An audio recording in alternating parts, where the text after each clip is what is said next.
Hey everyone, it's Suzanne. And coming soon to Culips, I'll be starting a brand new series called Suzanne's Quick Tips. In this series, I'll share some great tips and tricks that will help you become a better English speaker. I'll cover lots of different topics like pronunciation and clear speaking, my specialty, as well as presentation skills and some interview skills. Sometimes I may even share an interview with a friend. This series will be perfect for intermediate and advanced learners who want to improve their English for everyday business and academic situations. So keep your ears open for Suzanne's Quick Tips by the Culips English Podcast, and we'll see you very soon.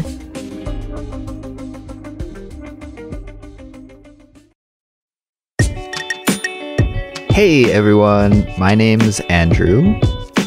And this is Jeremy. And you're listening to Culips.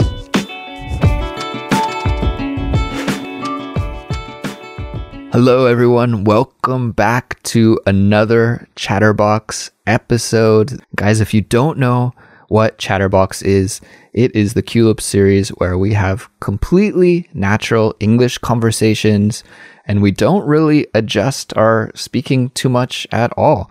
We use natural expressions and speak at a normal speaking pace, and we let you listen in. And today, I'm joined by Jeremy. Jeremy, hello. Hello there. Jeremy, we're going to talk today about the coronavirus. It's a big deal right now, and people all over the world are talking about it. So I thought we should talk about it too here on Culips because I think, it's an interesting way to study English, right? To study English with a current news event that you are following a lot in your native language. So for example, if you are in Korea or Japan, you're probably hearing about this story a lot on your local news channels in your native language. And now you can use that knowledge that you already have about the subject to study English as well. So I think this is a cool way to study. I think it's very helpful to have some background knowledge about the content that you are listening to or reading when you're learning a second language, because you can sort of fill in the gaps. When there are things that you don't understand, you can guess what that part of the video or podcast or book means because you have that background information. Totally. And I like to do that when I study Korean too. I find the news pretty difficult still to understand in Korea, but what helps me first is priming myself with an English article about the same topic and then reading about it in Korean. I find it easier to understand after I do that. Me too. So as I said, we're going to talk about the coronavirus today, but just before we do that, I want to let everyone know that there's a study guide available on our website for this episode. Our website is culips.com, and if you visit the website, you can download the study guide. I think it's one of the best ways to study with Culips, and the guide is jam-packed with a lot of awesome material that will help you get the most out of this episode. So just visit culips.com to download the study guide.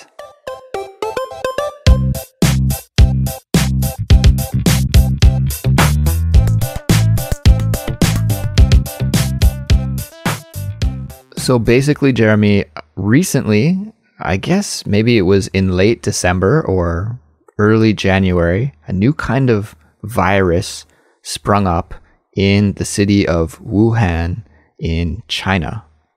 And this virus is called a coronavirus. And I think you have some information about why it's called a coronavirus. Yeah, I thought it was very strange when I first heard the name because I know in Spanish the word corona means crown.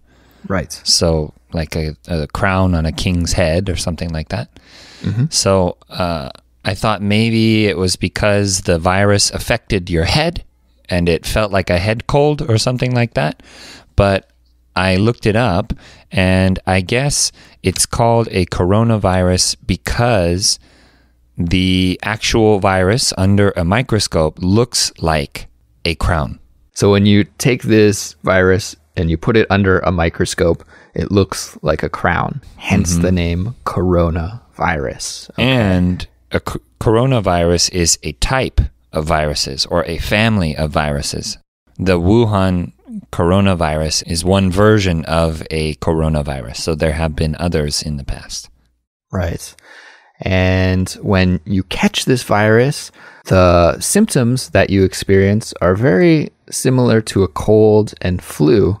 However, it can become more serious than that. And, well, we have hundreds of people that have passed away from this virus now, and thousands of people worldwide are infected. And the troubling thing, or the thing that many people are worried about right now, is this spreading even more than it has already. And it's been getting a lot of media coverage. And I think that's what we'll focus on today, is not so much about the symptoms or the origins or preventing a viral outbreak like this, but it's more about what we've heard in the media and the reactions of the people where we live. Because, Jeremy, you're living in the USA, in California, and I'm here in Korea, much closer to China. So I thought it would be cool to compare the reactions that different people are having in different corners of the world. Yes, and we are not scientists, so we can't speak very, very intellectually on this topic. So that's another reason why we're going to take this angle. Yeah. So let's get into it. What's the media coverage like in California? Have you heard people on the radio or on TV talking about this story? Well, as I have mentioned on this podcast before, I interact with a lot of Korean people here in California. So I heard about this virus from Korean people, and specifically my father-in-law has been really following it very closely. So he has told me a lot more detailed information about the virus and how many people are infected.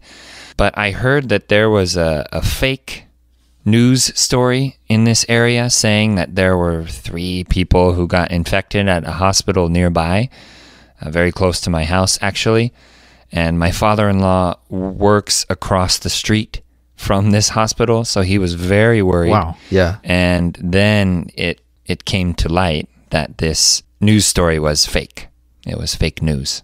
So fake news. Oh man, that's a really bad fake news story to have spreading around. Yeah, that kind of thing is very dangerous to spread around like that. We have an expression that's used a lot when you have this kind of scary situation, and that is mass hysteria. Mass hysteria. Mm-hmm. Mass hysteria. When a lot of people panic at the same time, right? The details are unclear, but everybody kind of freaks out. We call this mass hysteria. So a fake news story like that kind of cause mass hysteria, cause many people to panic or become really frightened at the same time. Yeah, hysteria is the state of being very stressed and scared and kind of out of your mind, crazy almost. Right, acting irrational. Irrational. Mm-hmm. Yeah. So what's the media coverage like over there in Korea? It's really getting a lot of coverage. It's really, really heavily covered right now. It's a top story in the news every day. Yeah. And lots of people are talking about it. I think as of this morning, guys, today in Korea is February the 6th. So probably by the time this episode comes out, it will be a week or two later. But as of today, February the 6th, there are 19 confirmed cases here in Korea. Oh. And it's a big deal. People are wearing masks, and it's just a lot of concern here, to be honest with you. Are you personally very worried about it? Do you get worried about these kinds of things normally? Normally, no, but this time is a little bit different. I don't know if it's just being so close to the virus that is causing me to be a little bit more aware than I usually am. So normally you're not the type of person to get worked up about something like this? Normally I'm not the type of person to get worked up, exactly, to get, stressed out. But it is really close to where I live. There's been a confirmed case right in my neighborhood. I live, for people that are familiar with Seoul, I live near Seongsin University, Seongsin Women's University. And there was a confirmed case in this neighborhood. And the person that caught the virus had been just going around the neighborhood, going to the supermarket where I shop, going to the local movie theater. Oh my gosh. Going to the Daiso that I shop at, the kind of the dollar store in Korea. So this has caused me to be a little bit more concerned than I usually am, because I've heard that this virus is dormant in people and that the symptoms don't show for somewhere between 4 to 10 days. Scientists are a little bit unclear about how long it takes to develop, but this means that, people could be walking around thinking that they're totally fine, but really they're carrying the virus. They're hosts for the virus. So, I'm a little bit more concerned than I usually would be. And because of this, I'm wearing a mask when I leave my house. And I'm really, really being cautious to wash my hands often. I'm washing my hands like crazy and trying not to touch my face. I've become conscious of how often I touch my face during the day, and it's crazy. And so I'm trying to break this habit. Your skin looks great, so. Thank you, Jeremy. Maybe that's unintended but welcome side effect. Yes, we could say that, I guess. So how worried are you about epidemics? Epidemics. That's a great word that maybe we should explain. Jeremy, I know you are always interested in the roots of words, and I think it can be helpful for English learners to know about these roots. This is a word that's of Greek origin originally, and the root epi. EPI. Yeah, EPI means up or upon. I think probably the most familiar word to our listeners would be episode. And it is episode because each episode is about or on some topic. Right, exactly. And you'll hear me use the word episode in almost every Culips episode. Yeah. So epi means up or upon, and demos means people. And probably people are familiar with the word democracy, right? Or demographic, same word. Exactly. So if you have this word, if we put the two roots together, epidemic, then you have a word that means a kind of spread to people, right? So an epidemic is when an infectious disease spreads to many people in a very quick amount of time, in a very short amount of time. So there's another word that's similar. I wonder how it relates to this, because I've heard it before. The other word is pandemic. What is a pandemic? We have that same Greek root, demos, which means people, and we also have the prefix pan. Okay, so you have pan, which means all. So pandemic means all people. So a pandemic is when an infectious virus or disease spreads to many people in many countries across the world.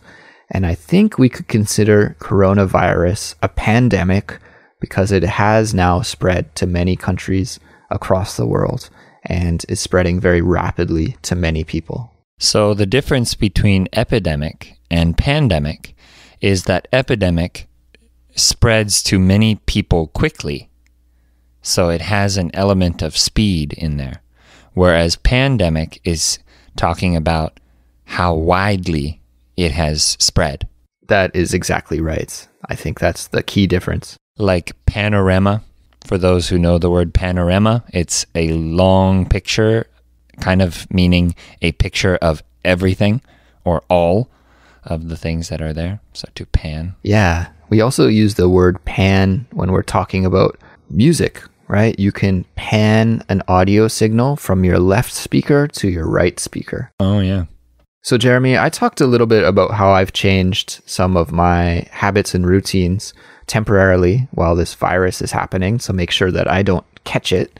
In your neck of the woods, I guess it's not as serious, so you probably haven't changed your lifestyle at all, or have you? Have you done anything different?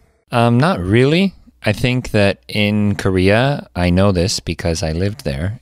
It is more common that you're in an area with lots of people sharing the same air, sharing the same space, like a subway or a bus. Mm-hmm. But here, everyone drives their own car, and if I walk on the street, I'm usually pretty far from the next person. Right. So I'm not too worried about it. I haven't changed much in my daily life. I don't see people wearing masks, but I did hear that we should avoid buffets and large public places like that. So a buffet, everyone is eating the same food, breathing over the food and things like that. Right. But I don't know how true that is. Right. So to answer your question, no, I haven't changed much about my daily life. But I am thinking about it. I am thinking about the virus. Let's hope that things calm down pretty soon and you don't have to get to the point where you're wearing a mask when you go outside, because it's quite uncomfortable. And to be honest with you, it's weird the kind of mental changes that happen when something like this is occurring. All of a sudden, I'm a little suspicious of the people in my neighborhood. If I see somebody that's not wearing a mask, or if I see somebody cough, then I get worried and I move away from that person. And I also get a little bit angry. Like, why aren't you wearing a mask right now? Don't you know what's happening? Or like, how can you be coughing in public? Like, that's my air. Stop coughing into my air. I don't like that I'm thinking this way, but this is the kind of context that we're living in here in Korea right now, where somebody that's, walking around with a cold, and it's probably not related at all to the coronavirus, but it's making me a little bit resentful and a little bit suspicious. And it's probably a little bit of this mass hysteria that I was talking about earlier, but it's real. I am feeling it. So we would like to hear if you have anything that you'd like to share. Perhaps there are some changes in your neck of the woods that have resulted from this epidemic or pandemic, I guess we should say. I'm really interested to see what the reaction is like worldwide, because we have listeners from every corner of the world. And I have a gut feeling, Jeremy, that the farther away that we are from the epicenter of this outbreak, here we have that epi again. So epicenter is the origin or the center of something like an earthquake or a viral outbreak like this. So the epicenter is Wuhan.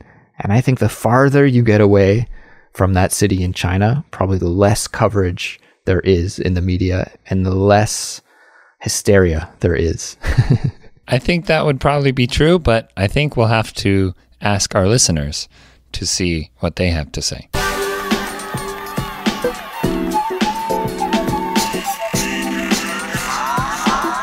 So guys, please send us an email and let us know what the situation on the ground is like where you live.